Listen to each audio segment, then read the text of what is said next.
أعوذ بالله من الشيطان الرجيم. بسم الله الرحمن الرحيم. ألف لام ميم. ذلك الكتاب لا ريب فيه هدى للمتقين الذين يؤمنون بالغيب ويقيمون الصلاة ومما رزقناهم ينفقون والذين يؤمنون بما أنزل إليك وما أنزل من قبلك وبالآخرة هم يوقنون أولئك على هدى من ربهم وأولئك هم المفلحون. إن الذين كفروا سواء عليهم أأنذرتهم أم لم تنذرهم لا يؤمنون. ختم الله على قلوبهم وعلى سمعهم وعلى أبصارهم غشاوة ولهم عذاب عظيم. ومن الناس من يقول آمنا بالله وباليوم الآخر وما هم بمؤمنين يخادعون الله والذين آمنوا وما يخدعون إلا أنفسهم وما يشعرون. في قلوبهم مرض فزادهم الله مرضا ولهم عذاب أليم بما كانوا يكذبون. وإذا قيل لهم لا تفسدوا في الأرض قالوا إنما نحن مصلحون ألا إنهم هم المفسدون ولكن لا يشعرون. وإذا قيل لهم آمنوا كما آمن الناس قالوا أنؤمن كما آمن السفهاء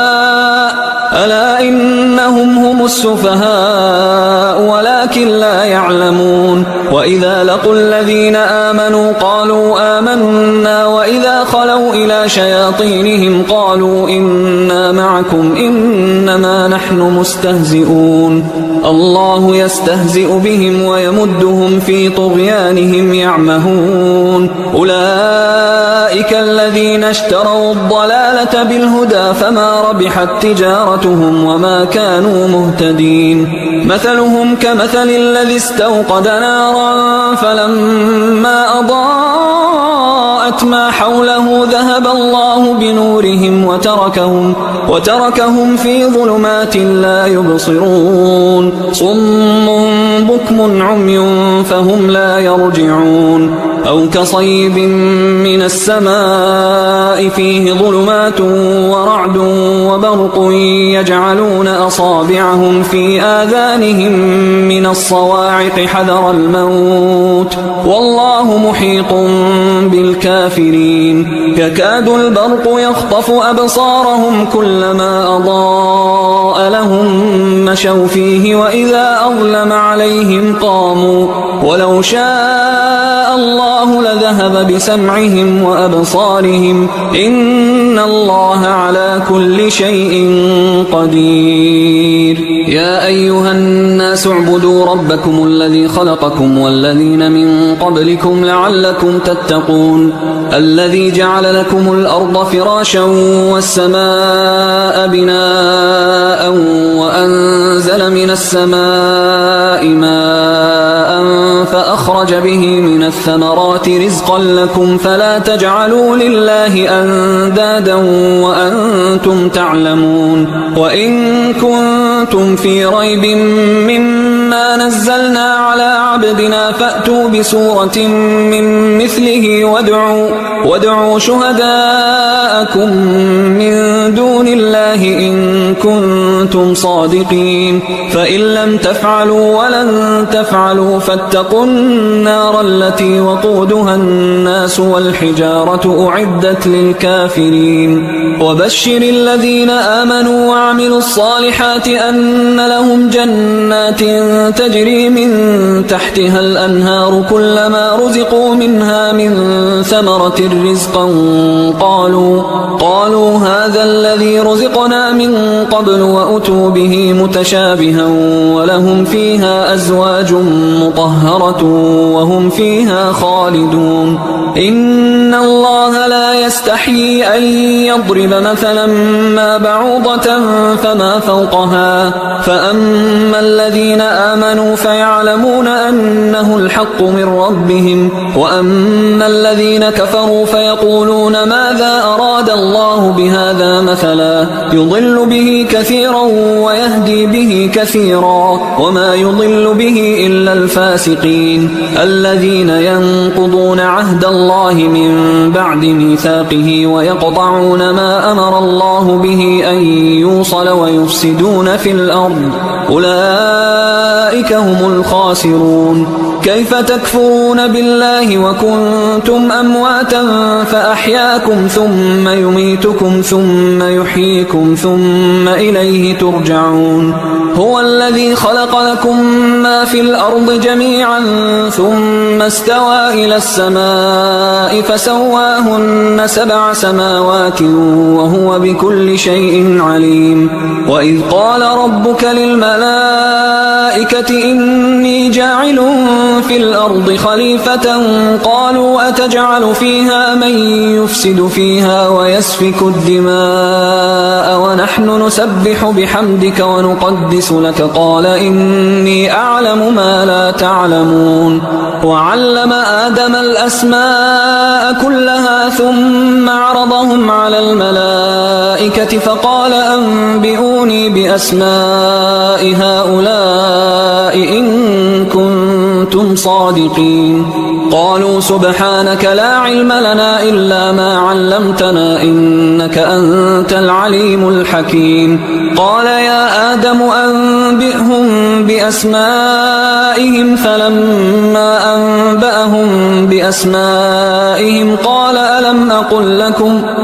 ألم أقل لكم إني أعلم غيب السماوات والأرض وأعلم ما تبدون وما كنتم تكتمون وإذ قلنا للملائكة اسجدوا لآدم فسجدوا إلا إبليس أبى واستكبر وكان من الكافرين وقلنا يا آدم اسكن أنت وزوجك الجنة وكلا منها رغدا حيث شئتما ولا تقربا هذه الشجرة فتكونا من الظالمين فأزلهما الشيطان عنها فأخرجهما مما كانا فيه وقلنا اهبطوا بعضكم لبعض عدو ولكم في الأرض مستقر ومتاع إلى حين فتلقى آدم من ربه كلمات فتاب عليه إنه هو التواب الرحيم قلنا اهبطوا منها جميعا فإما يأتينكم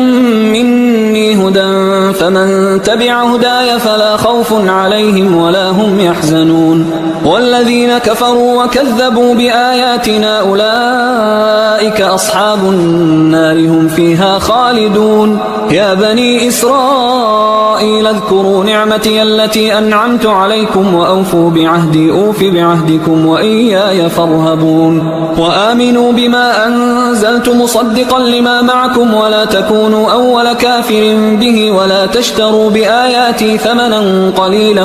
وإياي فاتقون ولا تلبسوا الحق بالباطل وتكتموا الحق وأنتم تعلمون وأقيموا الصلاة وآتوا الزكاة واركعوا مع الراكعين أتأمرون الناس بالبر وتنسون أنفسكم وأنتم تتلون الكتاب أفلا تعقلون واستعينوا بالصبر والصلاة وإنها لكبيرة إلا على الخاشعين الذين يظنون أنهم ملاقو ربهم وأنهم إليه راجعون يا بني إسرائيل اذكروا نعمتي التي أنعمت عليكم وأني فضلتكم على العالمين واتقوا يوما لا تجزي نفس عن نفس شيئا ولا يقبل منها شفاعة ولا يؤخذ منها عدل ولا هم ينصرون وإذ نجيناكم من آل فرعون يسومونكم سوء العذاب يذبحون أبناءكم ويستحيون نساءكم وفي ذلكم بلاء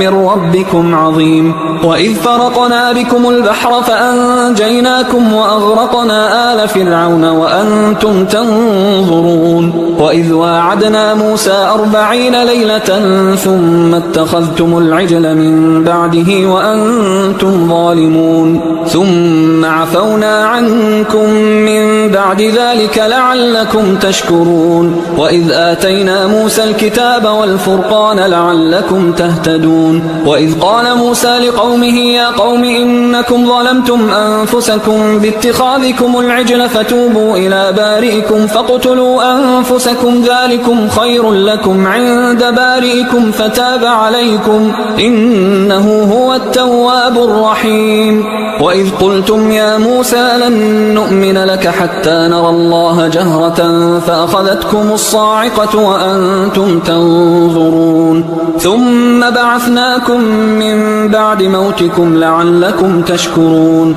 وظللنا عليكم الغمام وأنزلنا عليكم المن والسلوى كلوا من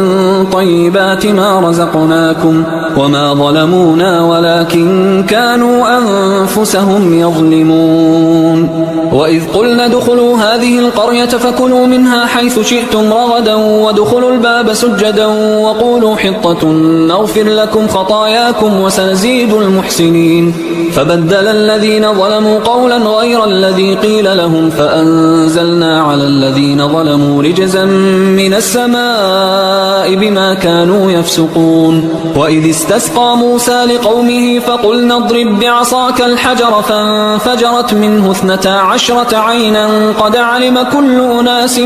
مشربهم كلوا واشربوا من رزق الله ولا تعثوا في الأرض مفسدين وإذ قلتم يا موسى لن نصبر على طعام واحد فادع لنا ربك يخرج لنا مما تنبت الأرض من بقلها وقثائها وفومها وعدسها وبصلها قال أتستبدلون الذي هو أدنى بالذي هو خير اهبطوا مصرا فإن لكم ما سألتم وضربت عليهم الذلة والمسكنة وباءوا بغضب من الله ذلك بأنهم كانوا يكفرون بآيات الله ويقتلون النبيين بغير الحق ذلك بما عصوا وكانوا يعتدون إن الذين آمنوا والذين هادوا والنصارى والصابئين من آمن بالله واليوم الآخر وعمل صالحا فلهم أجرهم عند ربهم ولا خوف عليهم ولا هم يحزنون وإذ أخذنا ميثاقكم ورفعنا فوقكم الطور خذوا ما آتيناكم بقوة واذكروا ما فيه لعلكم تتقون ثم توليتم من بعد ذلك فلولا فضل الله عليكم ورحمته لكنتم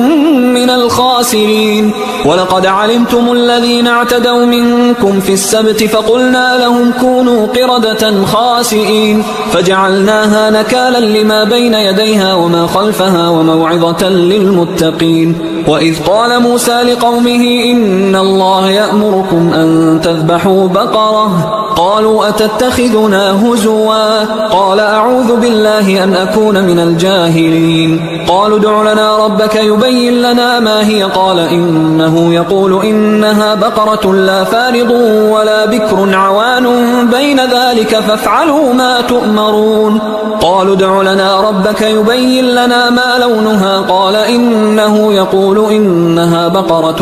صفراء فاقع لونها تسر الناظرين قالوا ادع لنا ربك يبين لنا ما هي إن البقرة شابه علينا وإنا إن شاء الله لمهتدون قال إنه يقول إنها بقرة لا ذلول تثير الأرض ولا تسقي الحرث مسلمة لا شية فيها قالوا الآن جئت بالحق فذبحوها وما كادوا يفعلون وإذ قتلتم نفسا فادارأتم فيها والله مخرج ما كنتم تكتمون فقلنا اضربوه ببعضها كذلك يحيي الله الموتى ويريكم آياته لعلكم تعقلون ثم قست قلوبكم ينشركم من بعد ذلك فهي كالحجارة أو أشد قسوة وإن من الحجارة لما يتفجر منه الأنهار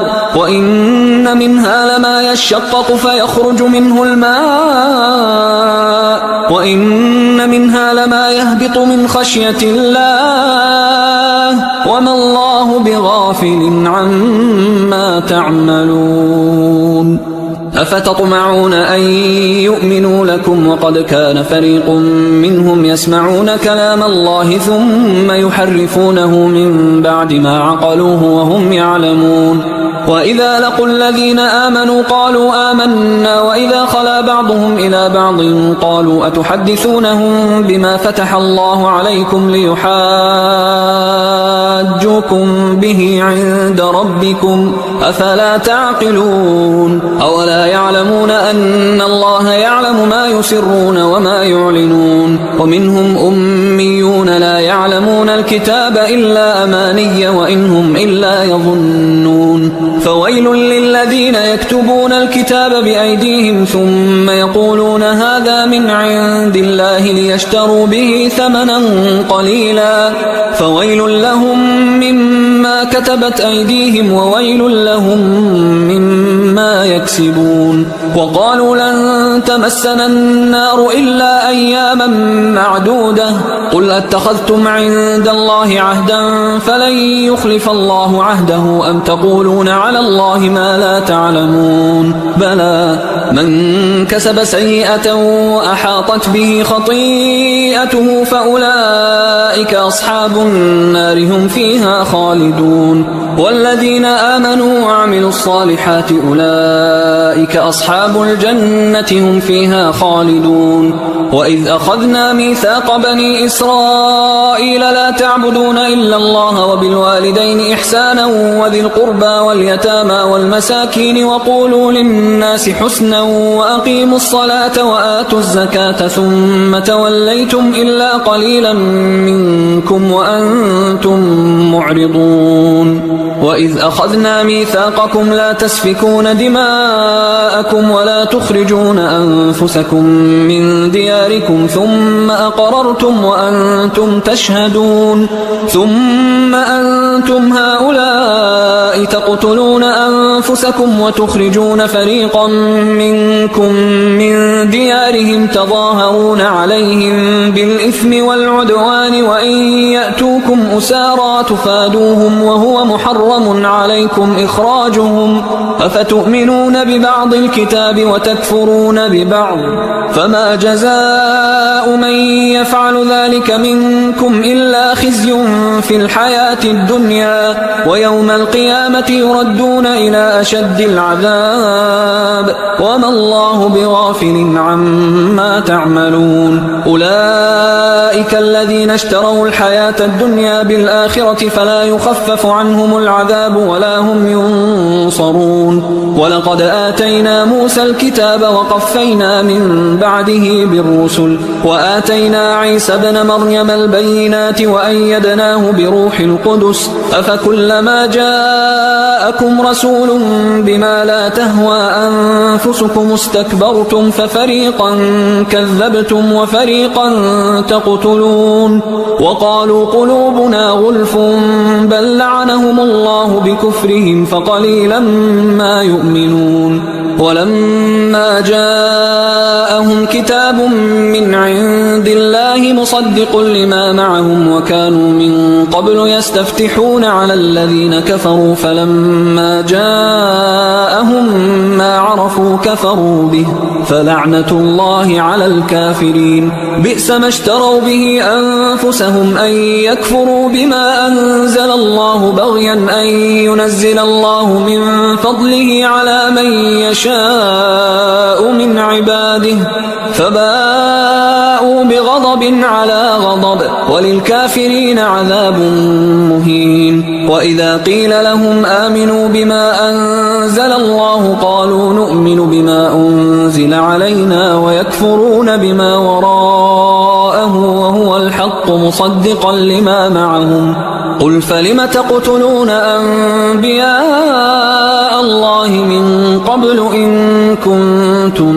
مؤمنين ولقد جاءكم موسى بالبينات ثم اتخذتم العجل من بعده وأنتم ظالمون وإذ أخذنا ميثاقكم ورفعنا فوقكم الطور خذوا ما آتيناكم بقوة واسمعوا قالوا سمعنا وعصينا وأشربوا في قلوبهم العجل بكفرهم قل بئس ما يأمركم به إيمانكم إن كنتم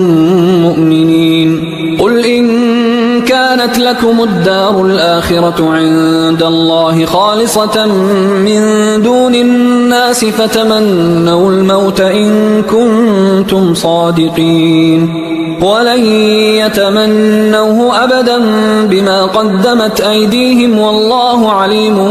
بالظالمين ولتجدنهم أحرص الناس على حياة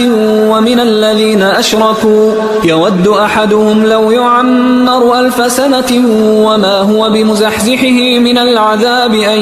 يعمر والله بصير بما يعملون قل من كان عدوا لجبريل فإنه نزله على قلبك بإذن الله مصدقا لما بين يديه وهدى وبشرى للمؤمنين من كان عدوا لله وملائكته ورسله وجبريل وميكال فإن الله عدو للكافرين ولقد أنزلنا إليك آيات بينات وما يكفر بها إلا الفاسقون أو كلما عاهدوا عهدا نبذه فريق منهم بل أكثرهم لا يؤمنون ولما جاءهم رسول من عند الله مصدق لما معهم نبذ فريق من الذين أوتوا الكتاب كتاب الله وراء ظهورهم كأنهم لا يعلمون واتبعوا ما تتلو الشياطين على ملك سليمان وما كفر سليمان ولكن الشياطين كفروا يعلمون الناس السحر وما أنزل على الملكين ببابل هاروت وماروت وما يعلمان من أحد حتى يقولا إنما نحن فتنة فلا تكفر فيتعلمون منهما ما يفرقون به بين المرء وزوجه وما هم بضارين به من أحد إلا بإذن الله ويتعلمون ما يضرهم ولا ينفعهم ولقد علموا لمن اشتراه ما له في الآخرة من خلاق ولبئس ما شروا به أنفسهم لو كانوا يعلمون ولو أنهم آمنوا واتقوا لمثوبة من عند الله خير لو كانوا يعلمون يا أيها الذين آمنوا لا تقولوا راعنا وقولوا انظرنا واسمعوا وللكافرين عذاب أليم ما يود الذين كفروا من أهل الكتاب ولا المشركين أن ينزل عليكم من خير من ربكم والله يختص برحمته من يشاء والله ذو الفضل العظيم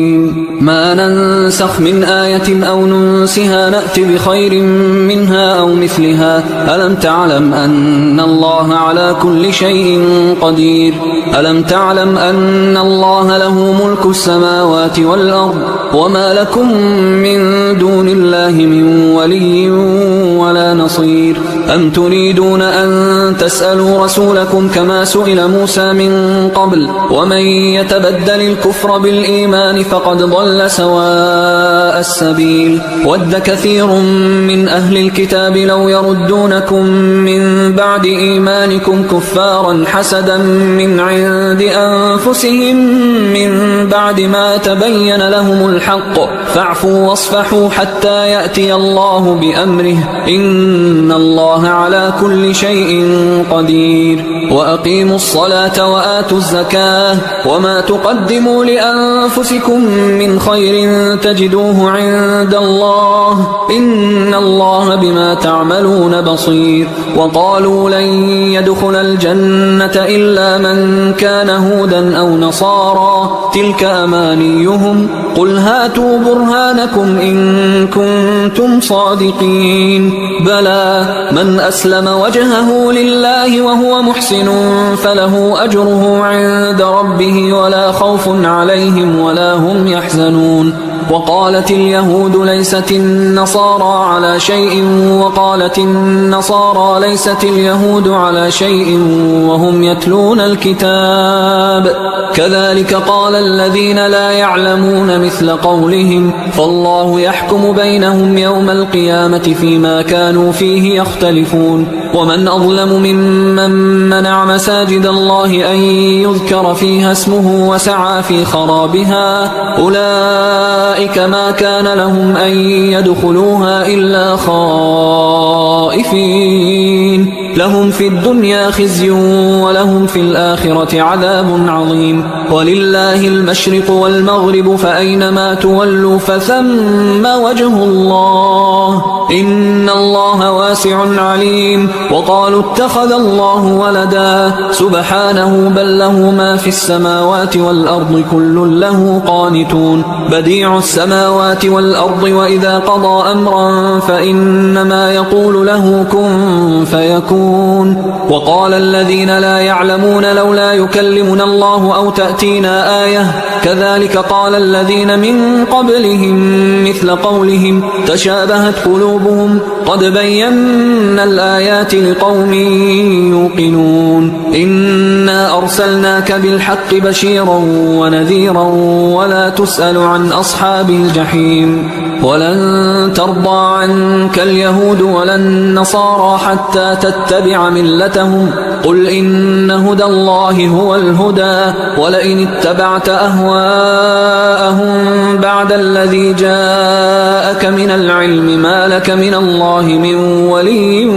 ولا نصير الذين آتيناهم الكتاب يتلونه حق تلاوته أولئك يؤمنون به ومن يكفر به فأولئك هم الخاسرون يا بني إسرائيل اذكروا نعمتي التي أنعمت عليكم وأني فضلتكم على العالمين واتقوا يوما لا تجزي نفس عن نفس شيئا ولا يقبل منها عدل ولا تنفعها شفاعة ولا هم ينصرون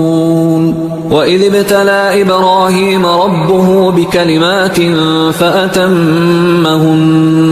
قال إني جاعلك للناس إماما قال ومن ذريتي قال لا ينال عهد الظالمين وإذ جعلنا البيت مثابة للناس وأمنا واتخذوا من مقام إبراهيم مصلى وعهدنا إلى إبراهيم وإسماعيل أن طهرا بيتي للطائفين والعاكفين والركع السجود وإذ قال إبراهيم رب اجعل هذا بلدا آمنا وارزق أهله من الثمرات من آمن منهم بالله واليوم الآخر قال ومن كفر فأمتعه قليلا ثم أضطره إلى عذاب النار وبئس المصير وإذ يرفع إبراهيم القواعد من البيت وإسماعيل ربنا تقبل منا إنك أنت السميع العليم ربنا وجعلنا مسلمين لك ومن ذريتنا أمة مسلمة لك وأرنا مناسكنا وتب علينا إنك أنت التواب الرحيم ربنا وابعث فيهم رسولا منهم يتلو عليهم آياتك ويعلمهم الكتاب والحكمة إنك أنت العزيز الحكيم ومن يرغب عن ملة إبراهيم إلا من سفه نفسه ولقد اصطفيناه في الدنيا وإنه في الآخرة لمن الصالحين إذ قال له ربه أسلم قال أسلمت لرب العالمين ووصى بها إبراهيم بنيه ويعقوب يا بني إن الله اصطفى لكم الدين فلا تموتن إلا وأنتم مسلمون أم كنتم شهداء إذ حضر يعقوب الموت إذ قال لبنيه ما تعبدون من بعدي قالوا نعبد إلهك وإله آبائك إبراهيم وإسماعيل وإسحاق إلها واحدا ونحن له مسلمون تلك أمة قد خلت لها ما كسبت ولكم ما كسبتم ولا تسألون عما كانوا يعملون وقالوا كونوا هودا أو نصارى تهتدوا قل بل ملة إبراهيم حنيفا وما كان من المشركين قولوا آمنا بالله وما أنزل إلينا وما أنزل إلى إبراهيم وإسماعيل وإسحاق ويعقوب والأسباط وما أوتي موسى وعيسى وما أوتي النبيون من ربهم لا نفرق بين أحد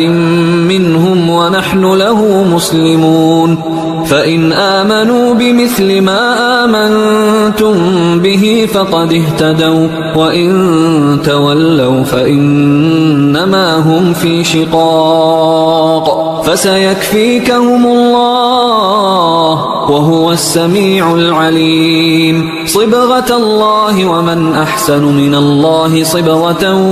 ونحن له عابدون قل أتحاجوننا في الله وهو ربنا وربكم ولنا أعمالنا ولكم أعمالكم ونحن له مخلصون أم تقولون إن إبراهيم وإسماعيل وإسحاق ويعقوب والأسباط كانوا هودا أو نصارى قل أأنتم أعلم أم الله ومن أظلم ممن كتم شهادة عنده من الله وما الله بغافل عما تعملون تلك أمة قد خلت لها ما كسبت ولكم ما كسبتم ولا تسألون عما كانوا يعملون سيقول السفهاء من الناس ما ولاهم عن قبلتهم التي كانوا عليها قل لله المشرق والمغرب يهدي من يشاء إلى صراط مستقيم وكذلك جعلناكم أمة وسطا لتكونوا شهداء على الناس ويكون الرسول عليكم شهيدا وما جعلنا القبلة التي كنت عليها إلا لنعلم من يتبع الرسول ممن ينقلب على عقبيه وإن كانت لكبيرة إلا على الذين هدى الله وما كان الله ليضيع إيمانكم إن الله بالناس لرؤوف رحيم قد نرى تقلب وجهك في السماء فلنولينك قبلة ترضاها فول وجهك شطر المسجد الحرام وحيث ما كنتم فولوا وجوهكم شطره وإن الذين أوتوا الكتاب ليعلمون أنه الحق من ربهم وما الله بغافل عما يعملون ولئن أتيت الذين أوتوا الكتاب بكل آية ما تبعوا قبلتك وما أنت بتابع قبلتهم وما بعضهم بتابع قبلة بعض ولئن اتبعت أهواءهم من بعد ما جاءك من العلم إنك إذا لمن الظالمين الذين آتيناهم الكتاب يعرفونه كما يعرفون أبناءهم وإن فريقا منهم ليكتمون الحق وهم يعلمون الحق من ربك فلا تكونن من الممترين ولكل وجهة هو موليها فاستبقوا الخيرات أينما تكونوا يأت بكم الله جميعا إن الله على كل شيء قدير ومن حيث خرجت فول وجهك شطر المسجد الحرام وإنه للحق من ربك وما الله بغافل عما تعملون ومن حيث خرجت فول وجهك شطر المسجد الحرام وحيث ما كنتم فولوا وجوهكم شطره لئلا يكون للناس عليكم حجة إلا الذين ظلموا منهم فلا تخشوهم واخشوني ولأتم نعمتي عليكم ولعلكم تهتدون كما أرسلنا فيكم رسولا منكم يتلو عليكم آياتنا ويزكيكم ويعلمكم الكتاب والحكمة ويعلمكم ما لم تكونوا تعلمون فاذكروني أذكركم واشكروا لي ولا تكفرون يا أيها الذين آمنوا استعينوا بالصبر والصلاة إن الله مع الصابرين ولا تقولوا لمن يقتل في سبيل الله أموات بل أحياء ولكن لا تشعرون ولنبلونكم بشيء من الخوف والجوع ونقص من الأموال والأنفس والثمرات وبشر الصابرين الذين إذا أصابتهم مصيبة قالوا إنا لله وإنا إليه راجعون أولئك عليهم صلوات من ربهم ورحمة وأولئك هم المهتدون إن الصفا والمروة من شعائر الله فمن حج البيت أو اعتمر فلا جناح عليه أن يطوف بهما ومن تطوع خيرا فإن الله شاكر عليم إن الذين يكتمون ما أنزلنا من البينات والهدى من بعد ما بيناه للناس في الكتاب أولئك يلعنهم الله ويلعنهم اللاعنون إلا الذين تابوا وأصلحوا وبينوا فأولئك أتوب عليهم وأنا التواب الرحيم إن الذين كفروا وماتوا وهم كفار أولئك عليهم لعنة الله والملائكة والناس أجمعين خالدين فيها لا يخفف عنهم العذاب ولا هم ينظرون وإلهكم إله واحد لا إله إلا هو الرحمن الرحيم إن في خلق السماوات والأرض واختلاف الليل والنهار والفلك التي تجري في البحر بما ينفع الناس وما أنزل الله من السماء من ماء فأحيا به الأرض بعد موتها وبث فيها من كل دابة وتصريف الرياح والسحاب المسخر بين السماء والأرض لآيات لقوم يعقلون ومن الناس الناس من يتخذ من دون الله أندادا يحبونهم كحب الله والذين آمنوا أشد حبا لله ولو يرى الذين ظلموا إذ يرون العذاب أن القوة لله جميعا وأن الله شديد العذاب إذ تبرأ الذين اتبعوا من الذين اتبعوا ورأوا العذاب وتقطعت بهم الأسباب وقال الذين اتبعوا لو أن لنا كرة فنتبرأ منهم كما تبرأوا منا كذلك يريهم الله أعمالهم حسرات عليهم وما هم بخارجين من النار يا أيها الناس كلوا مما في الأرض حلالا طيبا ولا تتبعوا خطوات الشيطان إنه لكم عدو مبين إنما يأمركم بالسوء والفحشاء وأن تقولوا على الله ما لا تعلمون وإذا قيل لهم اتبعوا ما أنزل الله قالوا بل نتبع ما ألفينا عليه آباءنا أولو كان آباؤهم لا يعقلون شيئا ولا يهتدون ومثل الذين كفروا كمثل الذي ينعق بما لا يسمع إلا دعاء ونداء صم بكم عمي فهم لا يعقلون يا أيها الذين آمنوا كلوا من طيبات ما رزقناكم واشكروا لله إن كنتم إياه تعبدون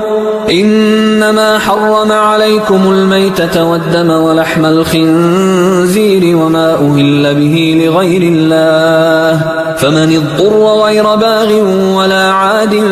فلا إثم عليه إن الله غفور رحيم إن الذين يكتمون ما أنزل الله من الكتاب ويشترون به ثمنا قليلا أولئك ما يأكلون في بطونهم إلا النار ولا يكلمهم الله يوم القيامة ولا يزكيهم ولهم عذاب أليم أولئك الذين اشتروا الضلالة بالهدى والعذاب بالمغفرة فما أصبرهم على النار ذلك بأن الله نزل الكتاب بالحق وإن الذين اختلفوا في الكتاب لفي شقاق بعيد ليس البر أن تولوا وجوهكم قبل المشرق والمغرب ولكن البر من آمن بالله واليوم الآخر والملائكة والكتاب والنبيين وآتى المال على حبه ذوي القربى واليتامى والمساكين وابن السبيل والسائلين وفي الرقاب وأقام الصلاة وآتى الزكاة والموفون بعهدهم إذا عاهدوا والصابرين في البأساء والضراء وحين البأس أولئك الذين صدقوا وأولئك هم المتقون يا أيها الذين آمنوا كتب عليكم القصاص في القتلى الحر بالحر والعبد بالعبد والأنثى بالأنثى فمن عفي له من أخيه شيء فاتباع بالمعروف وأداء إليه بإحسان بإحسان ذلك تخفيف من ربكم ورحمة فمن اعتدى بعد ذلك فله عذاب أليم ولكم في القصاص حياة يا أولي الألباب لعلكم تتقون كتب عليكم إذا حضر أحدكم الموت إن ترك خيرا الوصية للوالدين والأقربين بالمعروف حقا على المتقين فمن بدله بعدما سمعه فإنما إثمه على الذين يبدلونه إن الله سميع عليم فمن خاف من موص جنفا أو إثما فأصلح بينهم فلا إثم عليه إن الله غفور رحيم يا أيها الذين آمنوا كتب عليكم الصيام كما كتب على الذين من قبلكم لعلكم تتقون أياما معدودات فمن كان منكم مريضا أو على سفر فعدة من أيام أخر وعلى الذين يطيقونه فدية طعام مسكين فمن تطوع خيرا فهو خير له وأن تصوموا خير لكم إن كنتم تعلمون شهر رمضان الذي أنزل فيه القرآن هدى للناس وبينات من الهدى والفرقان فمن شهد منكم الشهر فليصم ومن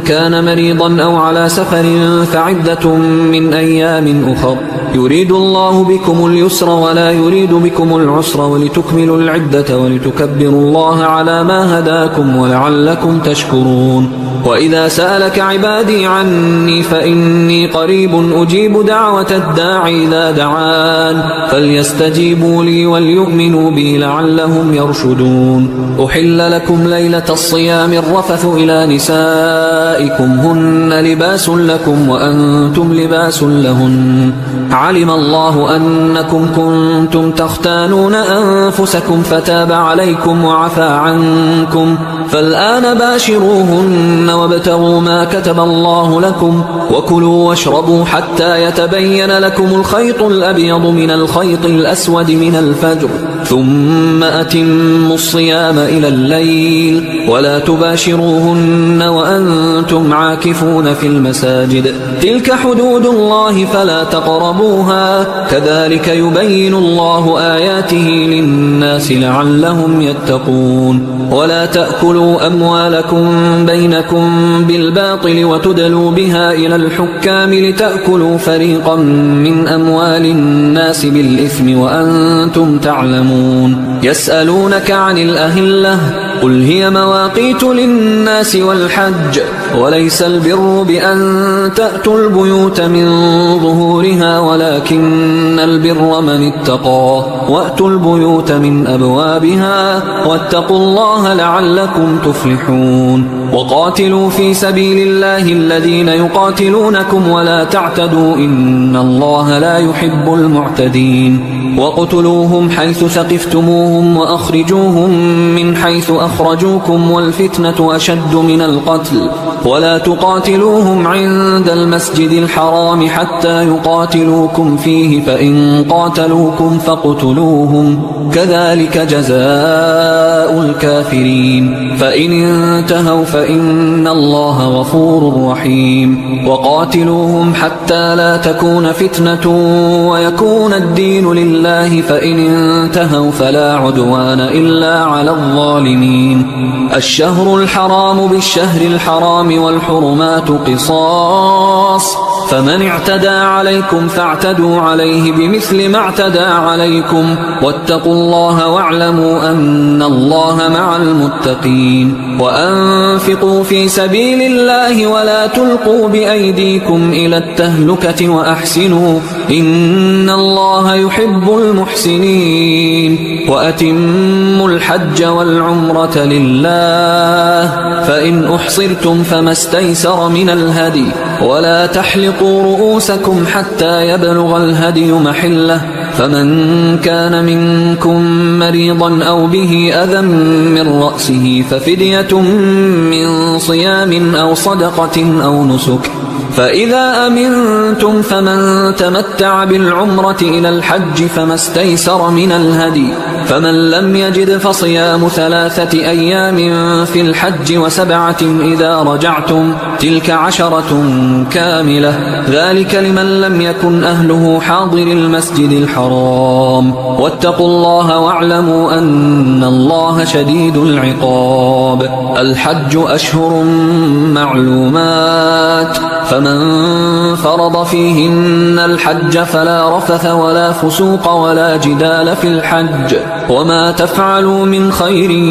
يعلمه الله، وتزودوا فإن خير الزاد التقوى، واتقون يا أولي الألباب. ليس عليكم جناح أن تبتغوا فضلا من ربكم، فإذا أفضتم من عرفات فاذكروا الله عند المشعر الحرام واذكروه كما هداكم وإن كنتم من قبله لمن الضالين. ثم أفيضوا من حيث أفاض الناس واستغفروا الله، إن الله غفور رحيم. فإذا قضيتم مناسككم فاذكروا الله كذكركم آباءكم أو أشد ذكرا. فمن الناس من يقول ربنا آتنا في الدنيا وما له في الآخرة من خلاق، ومنهم من يقول ربنا آتنا في الدنيا حسنة وفي الآخرة حسنة وقنا عذاب النار. أولئك لهم نصيب مما كسبوا والله سريع الحساب. واذكروا الله في أيام معدودات، فمن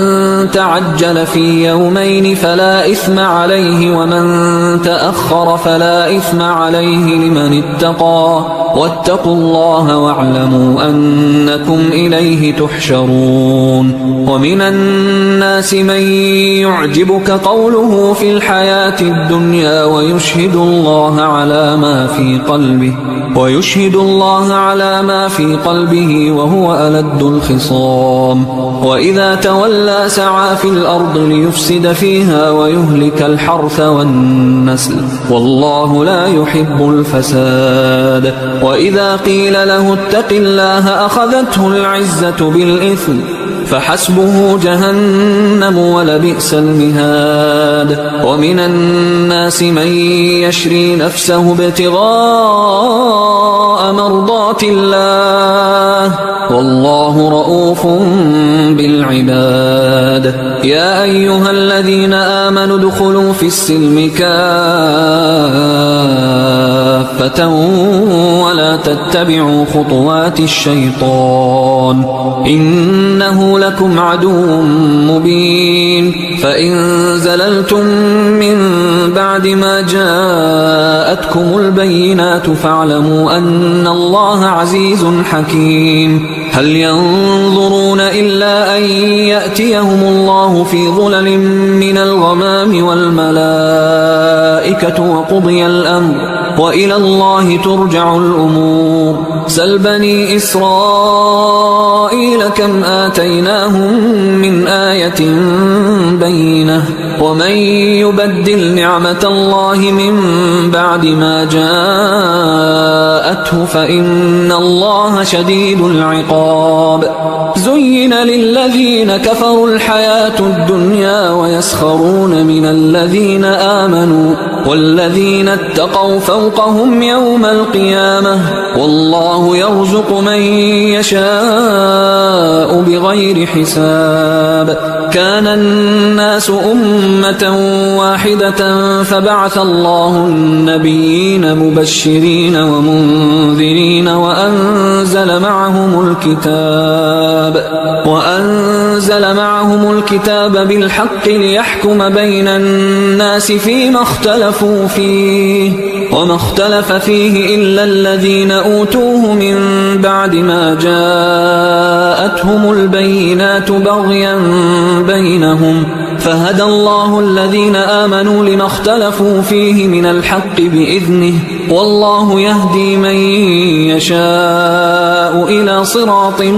مستقيم أم حسبتم أن تدخلوا الجنة ولما يأتكم مثل الذين خلوا من قبلكم مستهم البأساء والضراء وزلزلوا حتى يقول الرسول والذين آمنوا معه متى نصر الله ألا إن نصر الله قريب يسألونك ماذا ينفقون قل ما أنفقتم من خير فللوالدين والأقربين واليتامى والمساكين وابن السبيل وما تفعلوا من خير فإن الله به عليم كتب عليكم القتال وهو كره لكم وعسى أن تكرهوا شيئا وهو خير لكم وعسى أن تحبوا شيئا وهو شر لكم والله يعلم وأنتم لا تعلمون يسألونك عن الشهر الحرام قتال فيه قل قتال فيه كبير وصد عن سبيل الله وكفر به والمسجد الحرام وإخراج أهله منه أكبر عند الله والفتنة أكبر من القتل ولا يزالون يقاتلونكم حتى يردوكم عن دينكم إن استطاعوا ومن يرتدد منكم عن دينه فيمت وهو كافر فأولئك حبطت أعمالهم في الدنيا والآخرة وأولئك أصحاب النار هم فيها خالدون إن الذين آمنوا والذين هاجروا وجاهدوا في سبيل الله أولئك يرجون رحمة الله والله غفور رحيم يسألونك عن الخمر والميسر قل فيهما إثم كبير ومنافع للناس وإثمهما أكبر من نفعهما ويسألونك ماذا ينفقون قل العفو كذلك يبين الله لكم الآيات لعلكم تتفكرون في الدنيا والآخرة ويسألونك عن اليتامى قل إصلاح لهم خير وإن تخالطوهم فإخوانكم والله يعلم المفسد من المصلح ولو شاء الله لأعنتكم إن الله عزيز حكيم ولا تنكحوا المشركات حتى يؤمن ولأمة مؤمنة خير من مشركة ولو أعجبتكم ولا تنكحوا المشركين حتى يؤمنوا ولعبد مؤمن خير من مشرك ولو أعجبكم أولئك يدعون إلى النار والله يدعو إلى الجنة والمغفرة بإذنه ويبين آياته للناس لعلهم يتذكرون ويسألونك عن المحيض قل هو أذى فاعتزلوا النساء في المحيض ولا تقربوهن حتى يطهرن فإذا تطهرن فأتوهن من حيث أمركم الله إن الله يحب التوابين ويحب المتطهرين نساؤكم حرث لكم فأتوا حرثكم أنى شئتم وقدموا لأنفسكم واتقوا الله واعلموا أنكم ملاقوه وبشر المؤمنين ولا تجعلوا الله عرضة لأيمانكم أن تبروا وتتقوا وتصلحوا بين الناس والله سميع عليم لا يؤاخذكم الله باللغو في أيمانكم ولكن يؤاخذكم بما كسبت قلوبكم والله غفور حليم للذين يؤلون من نسائهم تربص 4 أشهر فإن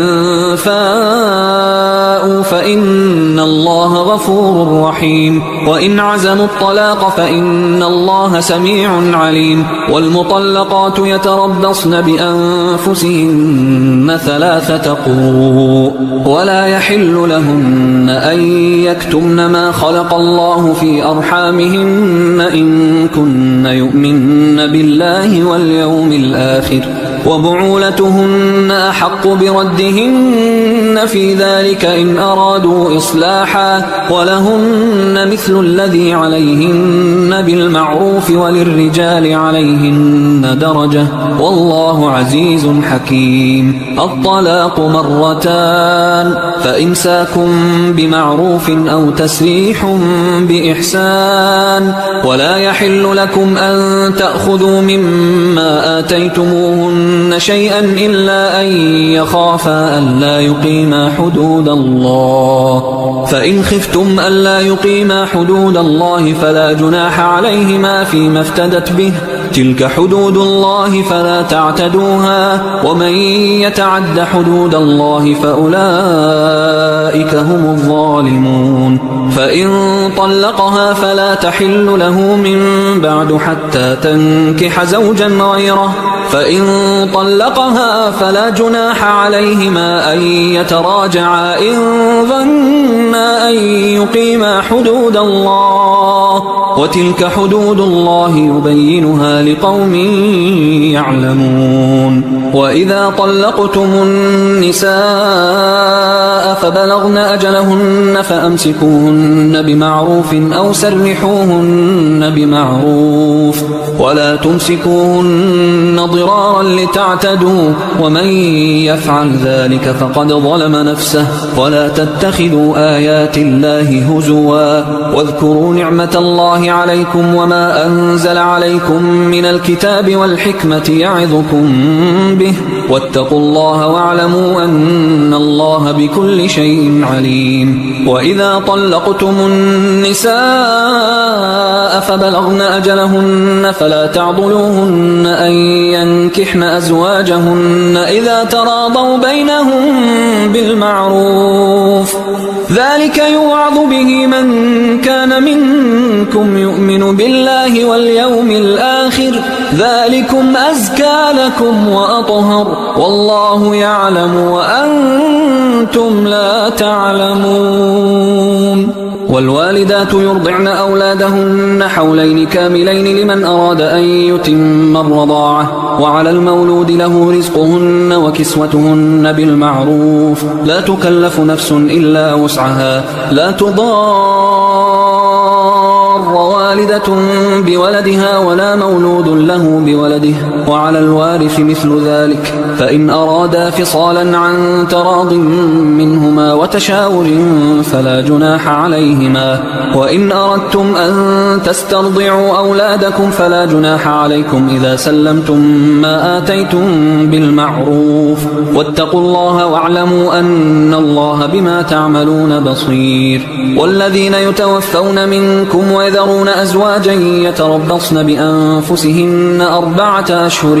وعشرا فإذا بلغن أجلهن فلا جناح عليكم فيما فعلن في أنفسهن بالمعروف والله بما تعملون خبير. ولا جناح عليكم فيما عرضتم به من خطبة النساء أو أكننتم في أنفسكم علم الله أنكم ستذكرونهن ولكن لا تواعدوهن سرا إلا أن تقولوا قولا معروفا ولا تعزموا عقدة النكاح حتى يبلغ الكتاب أجله واعلموا أن الله يعلم ما في أنفسكم فاحذروه واعلموا أن الله غفور حليم. لا جناح عليكم إن طلقتم النساء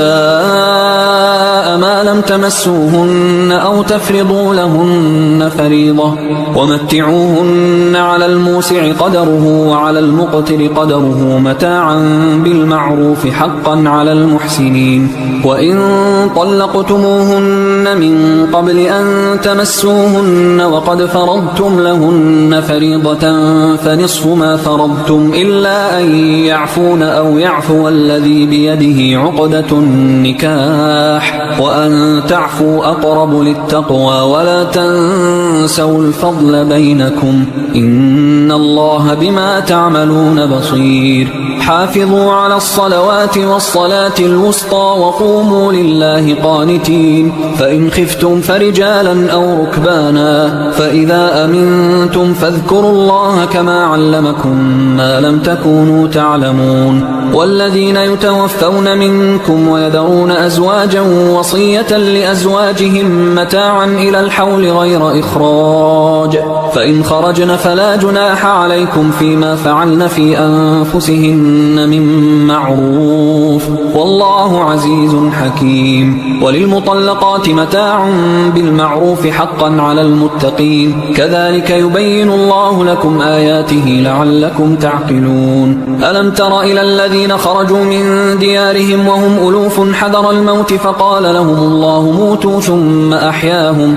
إن الله لذو فضل على الناس ولكن أكثر الناس لا يشكرون وقاتلوا في سبيل الله واعلموا أن الله سميع عليم من ذا الذي يقرض الله قرضا حسنا فيضاعفه له أضعافا كثيرة والله يقبض ويبسط وإليه ترجعون ألم تر إلى الملأ من بني إسرائيل من بعد موسى إذ قالوا لنبي له مبعث لنا ملكا نقاتل في سبيل الله قال هل عسيتم إن كتب عليكم القتال ألا تقاتلوا قالوا وما لنا ألا نقاتل في سبيل الله وقد أخرجنا من ديارنا وأبنائنا فلما كتب عليهم القتال تولوا إلا قليلا منهم والله عليم بالظالمين وقال لهم نبيهم إن الله قد بعث لكم طالوت ملكا قالوا أنى يكون له الملك علينا ونحن أحق بالملك منه ولم يؤت سعة من المال قال إن الله اصطفاه عليكم وزاده بسطة في العلم والجسم والله يؤتي ملكه من يشاء والله واسع عليم وقال لهم نبيهم إن آية ملكه أن يأتيكم التابوت فيه سكينة من ربكم وبقية مما ترك آل موسى وآل هارون تحمله الملائكة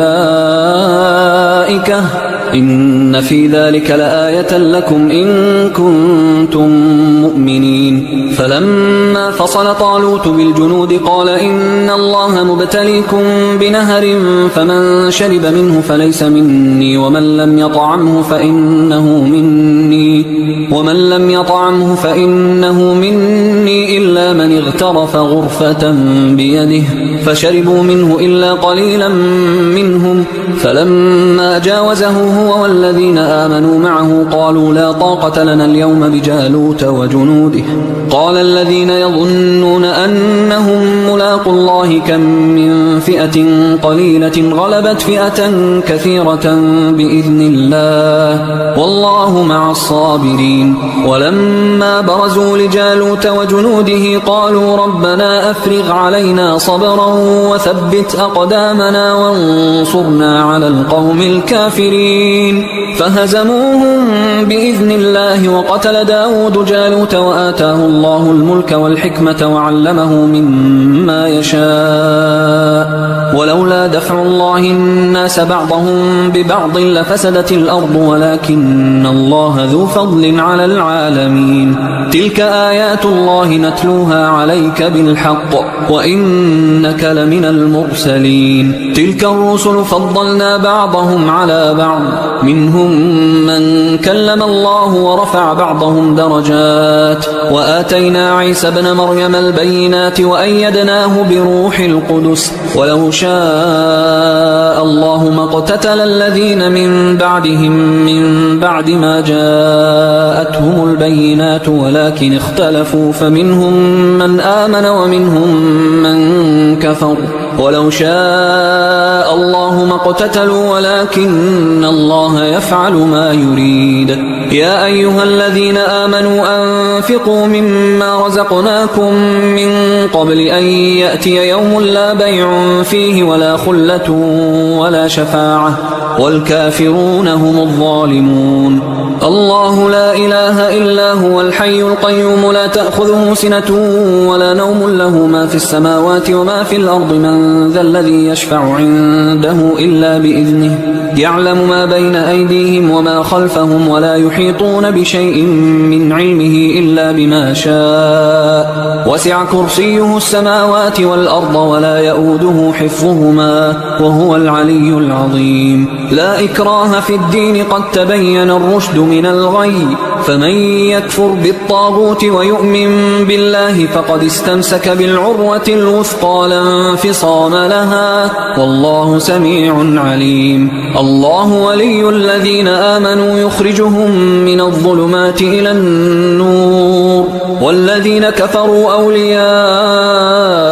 الطاغوت يخرجونهم من النور إلى الظلمات أولئك أصحاب النار هم فيها خالدون ألم تر إلى الذي حاج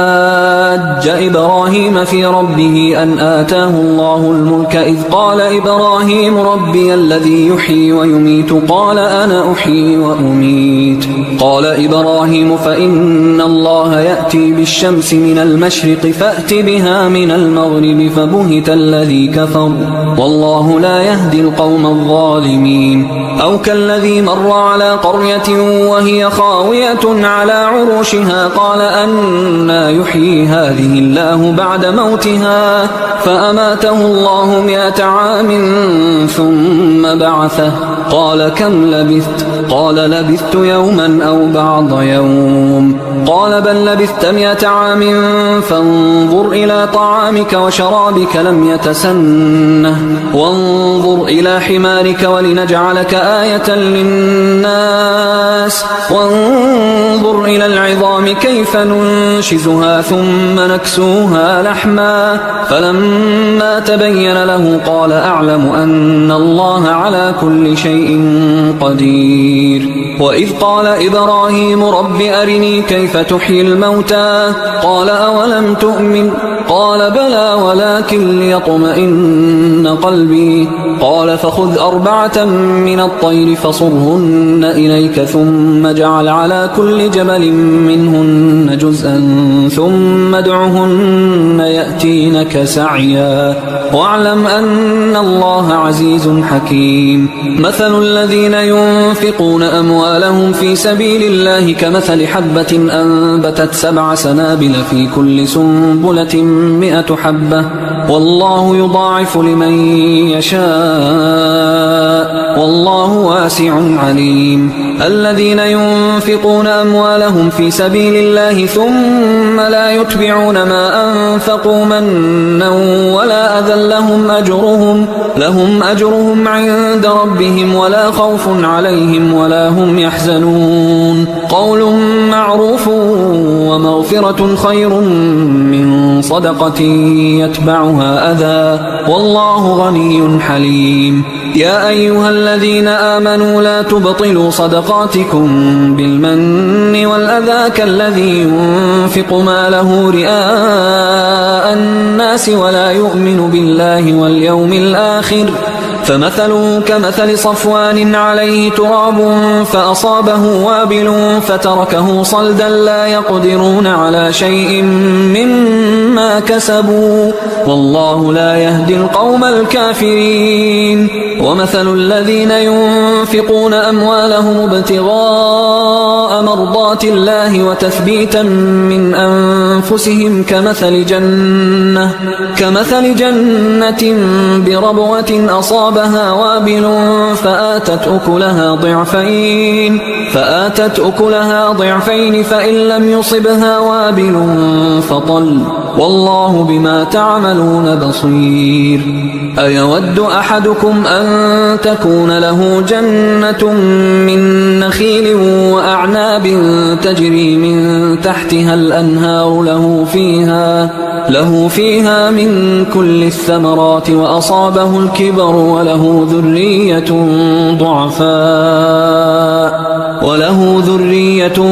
ضعفاء فأصابها إعصار فيه نار فاحترقت كذلك يبين الله لكم الآيات لعلكم تتفكرون. يا أيها الذين آمنوا أنفقوا من طيبات ما كسبتم ومما أخرجنا لكم من الأرض ولا تيمموا الخبيث منه تنفقون ولستم بآخذيه إلا أن تغمضوا فيه واعلموا أن الله غني حميد. الشيطان يعدكم الفقر ويأمركم بالفحشاء والله يعدكم مغفرة منه وفضلا والله واسع عليم. يؤتي الحكمة من يشاء ومن يؤت الحكمة فقد أوتي خيرا كثيرا وما يذكر إلا أولو الألباب. وما أنفقتم من نفقة أو نذرتم من نذر فإن الله يعلمه وما للظالمين من أنصار. إن تبدوا الصدقات فنعما هي وإن تخفوها وتؤتوها الفقراء فهو خير لكم ويكفر عنكم من سيئاتكم والله بما تعملون خبير. ليس عليك هداهم ولكن الله يهدي من يشاء وما تنفقوا من خير فلأنفسكم وما تنفقون إلا ابتغاء وجه الله وما تنفقوا من خير يوفى إليكم وأنتم لا تظلمون. للفقراء الذين أحصروا في سبيل الله لا يستطيعون ضربا في الأرض يحسبهم الجاهل أغنياء من التعفف تعرفهم بسيماهم لا يسألون الناس إلحافا وما تنفقوا من خير فإن الله به عليم. الذين ينفقون أموالهم بالليل والنهار سرا وعلانية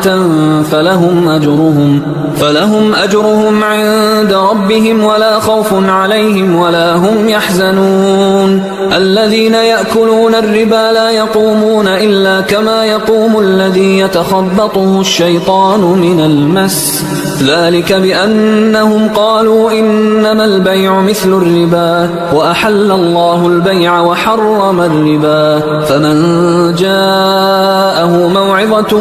من ربه فانتهى فله ما سلف وأمره إلى الله ومن عاد فأولئك أصحاب النار هم فيها خالدون. يمحق الله الربا ويربي الصدقات والله لا يحب كل كفار أثيم. إن الذين آمنوا وعملوا الصالحات وأقاموا الصلاة وآتوا الزكاة لهم أجرهم عند ربهم ولا خوف عليهم ولا هم يحزنون. يا أيها الذين آمنوا اتقوا الله وذروا ما بقي من الربا إن كنتم مؤمنين فإن لم تفعلوا فأذنوا بحرب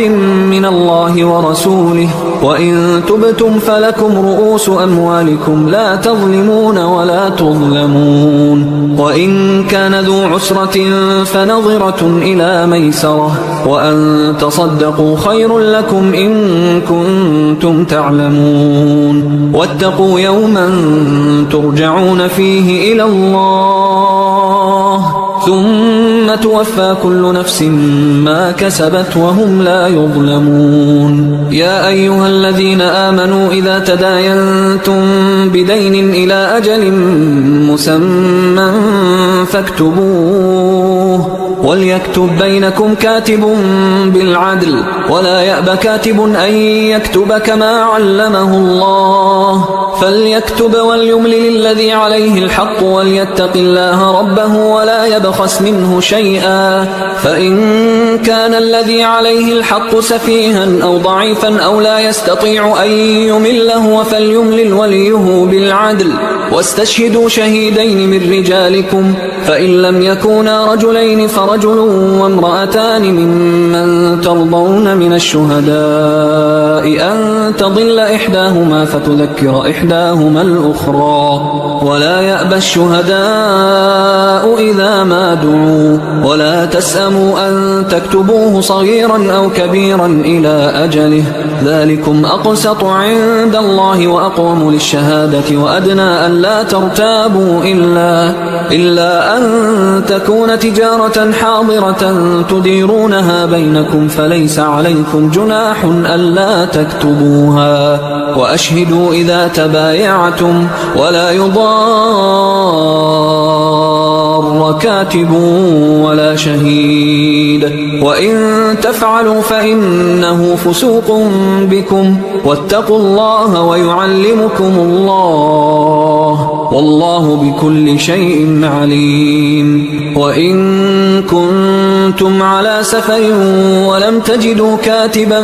فرهان مقبوضة فإن أمن بعضكم بعضا فليؤدي الذي اؤتمن أمانته وليتق الله ربه ولا تكتموا الشهادة ومن يكتمها فإنه آثم قلبه والله بما تعملون عليم لله ما في السماوات وما في الأرض وإن تبدوا ما في أنفسكم أو تخفوه يحاسبكم به الله فيغفر لمن يشاء ويعذب من يشاء والله على كل شيء قدير آمن الرسول بما أنزل إليه من ربه والمؤمنون كل آمن بالله وملائكته وكتبه ورسله لا نفرق بين أحد من رسله وقالوا سمعنا وأطعنا غفرانك ربنا وإليك المصير لا يكلف الله نفسا إلا وسعها لها ما كسبت وعليها ما اكتسبت ربنا لا تؤاخذنا إن نسينا أو أخطأنا ربنا ولا تحمل علينا إصرا كما حملته على الذين من قبلنا ربنا ولا تحملنا ما لا طاقة لنا به واعف عنا واغفر لنا وارحمنا أنت مولانا فانصرنا على القوم الكافرين